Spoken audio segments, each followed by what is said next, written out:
Vous savez, pour tous ceux qui diraient que bon, il n'y a de salut que dans la foi de telle religion, dans la foi X ou Y, je m'excuse.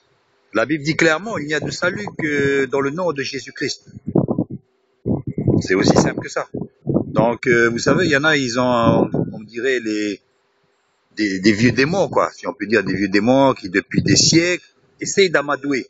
Ils essayent d'amadouer les autres religions, soi-disant minoritaires, pour essayer de les rassembler. Voyons pourquoi se diviser, nous avons un seul Dieu, nous avons...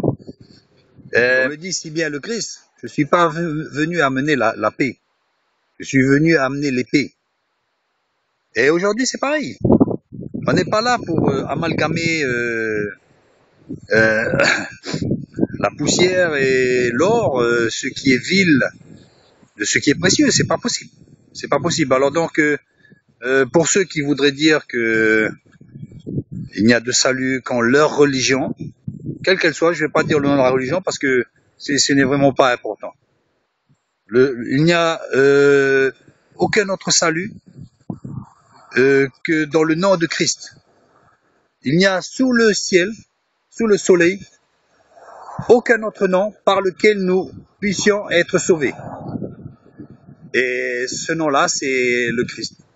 Donc il n'y a pas photo, il n'y a pas besoin de tergiverser, de dire, d'étudier les Écritures pendant 107 ans. C'est noir sur blanc.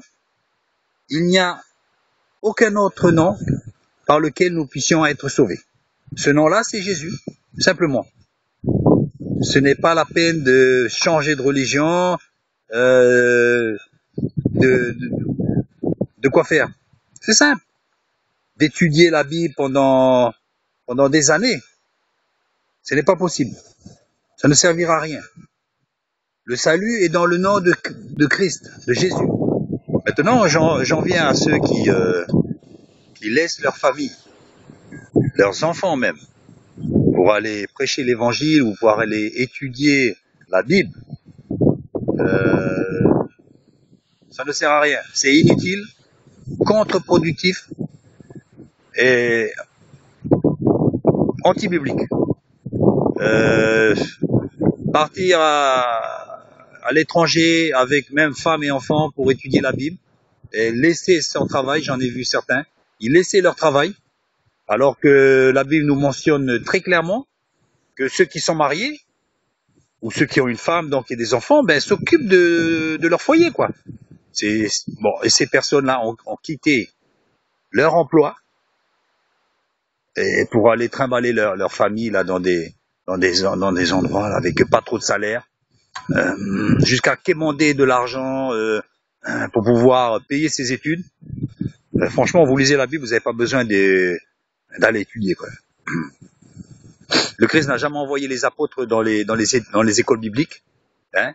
Ça a été sur le tas, hein, sur le tas. Donc voilà. Donc il est évident qu'un célibataire a la rigueur, mais quand on est marié, on est responsable de ses enfants et de sa femme. On est responsable.